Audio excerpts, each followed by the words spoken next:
Beralih ke kasus hukum lainnya, Saudara, Polda Sulawesi Selatan mengungkap hasil otopsi jenazah korban penembakan terhadap pengacara di Bone, Sulawesi Selatan. Polisi menyebut korban mengalami luka tembak di bagian wajah dan ditemukan proyektil berkaliber 8 mm. Hasil otopsi terhadap jenazah korban Rudi S. Gani yang merupakan pengacara menunjukkan korban mengalami luka tembak di bagian wajah, tepatnya di bagian bawah mata kanan. Polisi memeriksa proyektil ke lapor dan hasilnya dinyatakan jika peluru tersebut berasal dari senapan angin. Polisi juga telah memeriksa 11 saksi dari keluarga maupun istri korban yang berada di lokasi saat kejadian. Korban mengalami luka tembak di bagian muka bawah mata kanan.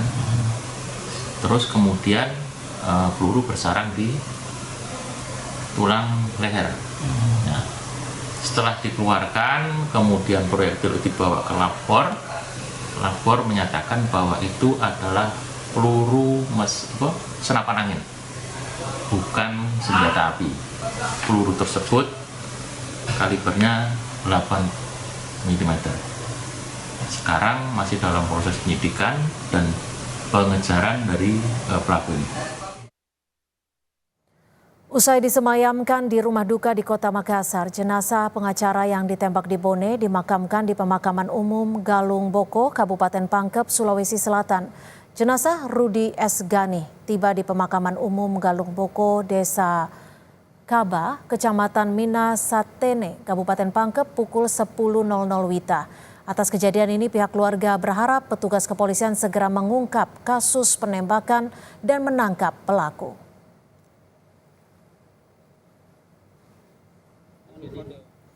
Aliansi Pengacara Kabupaten Bone melakukan audiensi ke Polres Bone terkait pembunuhan seorang pengacara pada 31 Desember lalu. Patra pengacara ini mendesak pihak kepolisian untuk mengungkap pelaku penembakan terhadap Rudi S. Gani. Teman seprofesi korban mengungkap adanya beberapa kasus yang ditangani korban di Kabupaten Bone. Dan terakhir, korban sempat berkunjung ke Mapolres Bone pada 31 Desember 2024 sebelum terjadi penembakan pada malam harinya.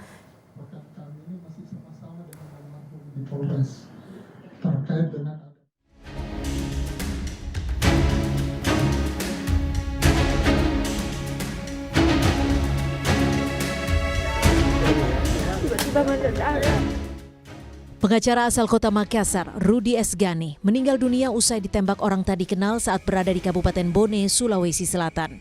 Peristiwa terjadi saat korban beserta istri dan kerabat sedang santap malam bersama pada Selasa 31 Desember 2024 lalu. Berdasarkan keterangan Kasih Humas Polres Bone, Ibtu Rayendra Muhtar, peristiwa penembakan terjadi pada 31 Desember 2024 pukul 21.50 WITA. Di saat korban beserta istri dan kerabat sedang santap malam bersama. Tiba-tiba terdengar suara letusan sebanyak 1 kali.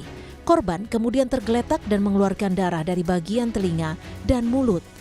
Istri korban menyebut ada lebam biru di pipi bagian kanan. Saat letusan terdengar, tampak sebuah mobil minibus terparkir di depan lokasi penembakan dengan kondisi mesin mobil masih menyala. Usai letusan terdengar, mobil minibus tersebut langsung tancap gas meninggalkan lokasi. Korban penembakan langsung dibawa ke puskesmas terdekat. Istri korban baru mengetahui dari pihak puskesmas jika lebam biru di wajah adalah luka tembakan. Rudi S. Gani dinyatakan meninggal dunia di puskesmas. Menurut pengakuan sang istri Maryam, suaminya yang berprofesi sebagai pengacara saat ini sedang menangani sejumlah kasus, diantaranya sengketa lahan. Keluarga korban berharap polisi segera menangkap pelaku penembakan dan mengungkap motif pembunuhan. Tangani kasus apa Ibu sebenarnya? Kalau kasusnya banyak ya kasusnya. Tapi yang baru-baru ini apa Ibu? Kalau yang kemarin hari Selasa itu pidana. Pidana. Iya. Katanya ada juga sengketa. Ada juga sengketa lahan Ibu. Sengketa lahan sementara berjalan. Kalau beliau ini banyak kasusnya memang. Oh, pidana ini terkait tambang? Bukan tambang. Terus apa Ibu? Tanah kering. Tanah kering, lahan ya. Lahan. Polres Bone menyebut saat ini kepolisian sudah membentuk tim khusus untuk mengungkap kasus pembunuhan terhadap pengacara di Bone, termasuk mendalami kecurigaan yang disampaikan oleh pihak keluarga korban. Ada beberapa kecurigaan dari pihak keluarga, namun kami belum bisa mengungkapkan di sini karena menjaga juga terkait dengan ada hubungannya atau ada informasi yang dapat diberikan kepada kami. Kami akan melakukan pemeriksaan. Ada beberapa dan saat ini tim sudah dibentuk untuk mengungkap kasus tersebut. Jenazah Rudi S. Gani, pengacara asal kota Makassar yang tewas ditembak di malam pergantian tahun, kini telah dimakamkan di pemakaman umum Galung Boko, Desa Kabah, Kecamatan Minasatene, Kabupaten Pangkep. Saat ini kasus penembakan masih didalami polisi. Masyarakat yang memiliki informasi terkait peristiwa ini diimbau untuk melapor.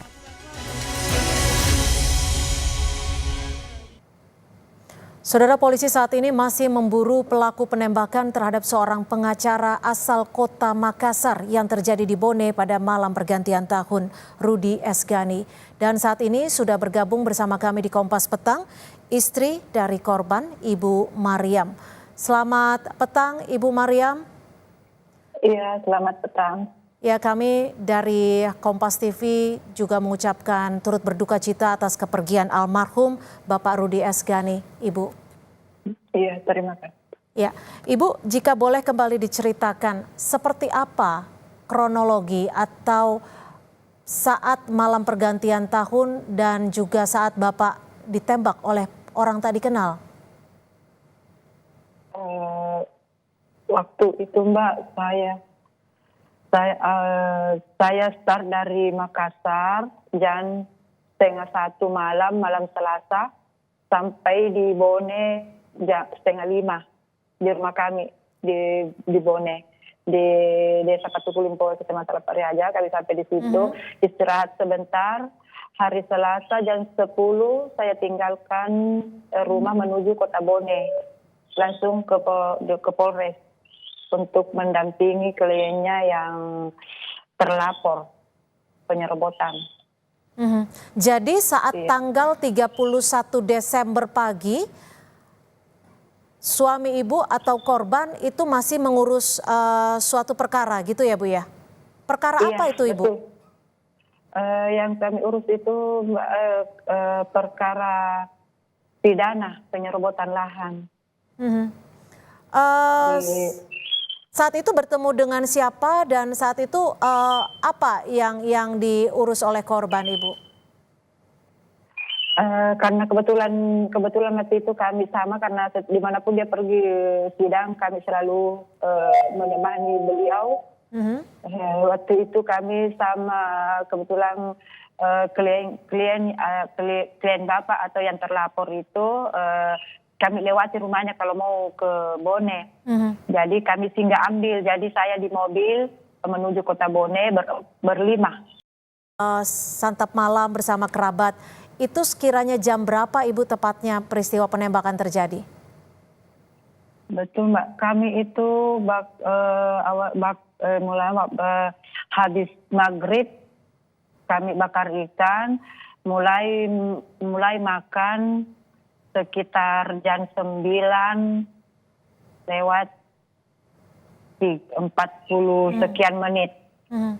Sementara kita makan di situ melantai semua bersama keluarga kami di situ melantai semua. Posisi saya dengan suami saya atau korban, saya sebelah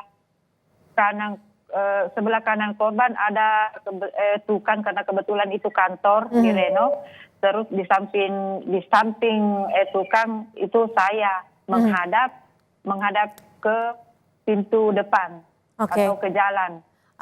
Ibu betul saat itu sempat melihat ada kendaraan yang berada di dalam ataupun di luar bangunan, di luar lokasi, Ibu? Kalau kendaraan Mbak, tidak ada sih selain kendaraan saya. Sempat ada informasi bahwa sempat ada kendaraan minibus yang berada di depan lokasi kejadian dan meninggalkan lokasi. Itu betul tidak, Ibu? Tidak betul, karena yang ada di depan kantor itu di depan kantor itu yang pertama mobil saya terparkir di bawah pohon mangga sebelah kalau dari luar sebelah kiri, terus di depan mobil saya, di belakang mobil saya ada mobil keponakan saya warna putih, Avanza juga. Cuma 2 mobil karena keponakan saya ada di situ makan di dalam. Tapi saat peristiwa terjadi, itu apa yang saat itu Ibu curigai? Waktu itu Mbak, saya sebenarnya curiga, tidak ada curiga yang ada dalam pikiranku itu Mbak, cuma ledakan petasan. Karena jadi saya itu waktu itu ada ledakan, langsung Bapak tergeletak ke belakang. Nasinya itu Mbak terhambur di piringnya itu terlempar ke bawah. Suami saya langsung tergeletak, itu darah keluar, langsung saya lompat ambil kepalanya karena saya takut tidak bisa bernapas karena darah sudah mulai keluar. Terus saya periksa semua sebelum saya lap mukanya itu darahnya. Saya periksa karena pikiran saya di waktu itu, pikiran saya waktu itu cuma saya pikir jangan suami saya kaget dengan ledakan itu. Saya pikir suami saya kaget, langsung terpenting ke belakang. Saya pikir itu terbentur kepalanya, saya pikir pecah pembuluh darah karena banyak sekali darah keluar. Tapi saya periksa telinganya, tidak ada apa-apa darah keluar. Iya, Ibu Mariam, ini kan sudah dikonfirmasi oleh pihak kepolisian bahwa pelaku menggunakan senapan angin berkaliber 8 mm. Saat peristiwa terjadi, Ibu kan sedang santap malam bersama kerabat. Ada tidak dari pihak kerabat yang santap malam saat itu melihat ada orang di luar ataupun ciri-ciri tertentu? Tidak ada Mbak. Waktu kami makan itu kami juga karena yang keluarga itu yang dia membelakangi jalan karena dia duduk di samping di dekat pintu keluar. Yang melihat itu saya saja sama almarhum korban sama itu tukang kalau ada, tapi saya lihat tidak ada motor lewat, tidak ada orang tinggal, tidak ada siapapun. Dari pihak keluarga ataupun kerabat korban, ada tidak kecurigaan dari pihak keluarga yang mungkin sudah disampaikan ke pihak kepolisian agar mengungkap kasus ini?